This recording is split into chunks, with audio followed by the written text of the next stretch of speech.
विषय चल रहा है आत्मा, परमात्मा और प्रकृति। जीवात्मा जो शरीर का स्वामी है, परमात्मा की न्याय व्यवस्था के अनुसार शरीरों को पाता है। और इसी प्रकरण में आत्मा का विषय चला हुआ है। आत्मा की उन्नति के लिए, आत्मा के मुख्य उद्देश्य को पूरा करने के लिए परमपिता परमात्मा ने अपने सामर्थ्य से आत्मा के लिए जिन साधनों का शरीर के अंदर समावेश किया है, वह सबसे उत्तम मानव शरीर है। इस मानव शरीर में आत्मा की उन्नति के लिए अनेक साधनों को दिया है, जिनमें से चक्षु इंद्रिय एक महत्वपूर्ण इंद्रिय है। इस इंद्रिय के कार्य इंद्रिय के द्वारा उन्नति के विषय में समझने और समझाने का प्रयास ऋषियों के साक्षात्कार करने के उपरांत जो मंत्र के साक्षात करता हैं, साक्षात दृष्टा हैं, और परमात्मा के साक्षात्कार करने के उपरांत मानव मात्र के कल्याण के लिए दर्शनों, उपनिषदों के रूप में, आदि अन्य ग्रंथों के रूप में अपना जो ज्ञान देते हैं, वह मानव मात्र के कल्याण के लिए होता है। चक्षु इंद्रिय अन्य सभी साधनों में एक साधन है। जो चक्षु इंद्रिय है, चक्षु इंद्रिय का साधन, ये आँख जो गोलक के रूप में दिखाई दे रहे हैं, ये इंद्रिय के साधन हैं। गोलक जो हम देखते हैं, रूप प्रकट जिनका हो रहा है, ये इंद्रिय नहीं है। इंद्रिय के गुण के कारण ये गोलक देखने का कार्य करते हैं। और चक्षु इंद्रिय भी मन के आदेश पर ही कार्य करते हैं। मन आत्मा और परमात्मा के बीच की बहुत ही महत्वपूर्ण और मुख्य कड़ी है। हम सभी को चक्षु इंद्रिय से सही सही ज्ञान प्राप्त करने के उपरांत अपने प्रयोजन को धर्मानुकूल, ईश्वर की वाणी वेद के अनुकूल करना योग्य है, जिससे हम सभी आत्माओं की उन्नति संभव होती है। पहले बहुत कई बार हम जान चुके हैं, चक्षु इंद्रिय का कार्य देखना है।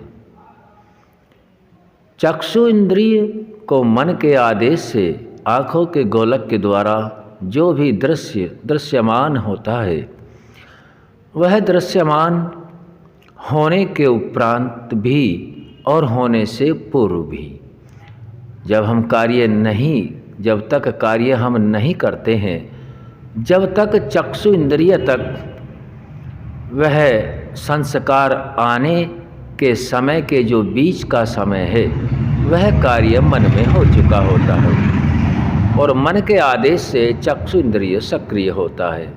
चक्षु इंद्रिय गोलकों के माध्यम से जो यह आँख दिखाई दे रही है, दृश्य को दृश्यमान करता है और फिर वापस उसी संस्कार से मिलान करके अपने अंदर भी जो चित्त है, उसमें संस्कार शुभ अशुभ कर्म के रूप में जमा करता है।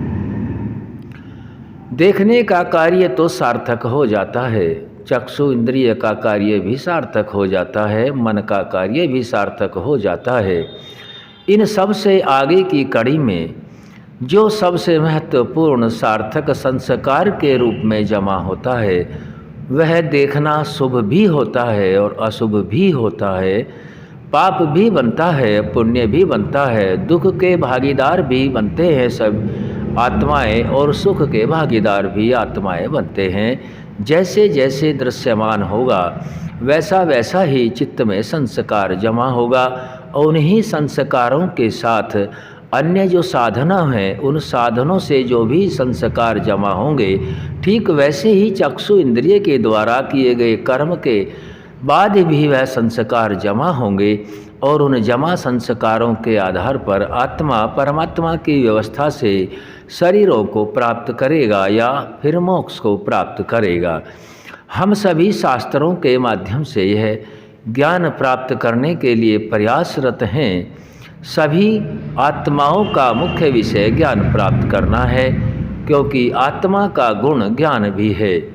5 गुणों के साथ साथ ज्ञान भी आत्मा का मुख्य गुणों में आता है और उसी ज्ञान के आधार पर संस्कार जमा होते हैं और वह संस्कार हम सभी को देखना होता है।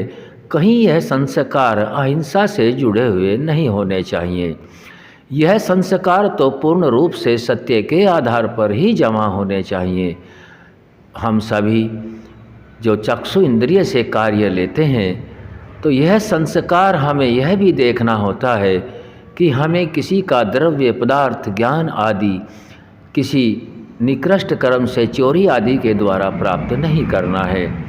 और यह कर्म करते करते हमें चक्षु इंद्रिय से उन सभी साधनों का भी प्रयोग करना होता है जो हमारे पूर्ण रूप से शरीर के अंदर धातुएं बनती हैं। उन धातुओं को सभी से यथायोग्य व्यवहार लेने के लिए हमें कार्यरत रहना होता है और उसके उपरांत हम सभी के संस्कारों में यह बात भी जमा होती है कि हम सभी आत्माएं कुछ थोड़े से जितना भी जिसको समय नियत है, जैसे जिसके कर्म हैं उतने समय के लिए रहता है और उतने ही समय में संस्कारों को जमा करता है। संस्कारों के साथ साथ चक्षु इंद्रिय जो हम सभी एक जो ऐश्वर्य के साधन है उनको प्राप्त करने में लगे रहते हैं और वह ऐश्वर्य के साधन हमारे शरीर आदि की उन्नति में सहायक होते हैं। वह साधन हम सभी प्रयोग भी करें, कमाए भी और समाज की उन्नति में भी लगाएं, राष्ट्र की उन्नति में भी लगाते रहें। लेकिन मन में हमेशा यही धारणा बनाकर रखनी होती है कि यह सब कुछ जो हमारे पास है, जिसको हमने प्रयास से प्राप्त किया है, शुभ अशुभ कर्मों से प्राप्त किया है, शुभ अशुभ कर्म को हम जान भी लेते हैं। ज्ञानी तो शुभ अशुभ को शीघ्रता से जान करके शुभ का ग्रहण और अशुभ का त्याग करते रहते हैं। जो विद्वत जन होते हैं उन्हीं के द्वारा मार्ग प्रशस्त होता है। उसी मार्ग को आचरण में लाने से यह क्रिया आगे बढ़ती है और यदि हम सभी उन क्रियाओं को आगे बढ़ाते हैं तो हम सभी के मन में यह धारणा निश्चित हो जानी होती है कि यह जितना भी हम द्रव्य आदि ज्ञान स्थान मान पद प्रतिष्ठा भौतिक संपदाएं ऐश्वर्यों को प्राप्त होते हैं, यह सभी ऐश्वर्य परमात्मा के हैं। हमें तो कुछ समय के लिए इनको प्रयोग करने के लिए यह शरीर परमात्मा ने हमें हमारे पूर्व कर्म के संस्कारों के आधार पर दिया है। पहले भी परमात्मा विद्यमान था, उसी का ऐश्वर्य था, आज भी उसी के द्वारा दिया गया ऐश्वर्य है और भविष्य में भी उसी का रहेगा। आज हम सब ने चक्षु इंद्रिय के कार्यरत होने के लिए संस्कारवान बनकर के अपने मुख्य उद्देश्य को पूरा करने के लिए हमने यम के 5 अंगों को ध्यान में रखते हुए कार्य करने के विषय को समझने और समझाने का प्रयास किया है। ओम सम।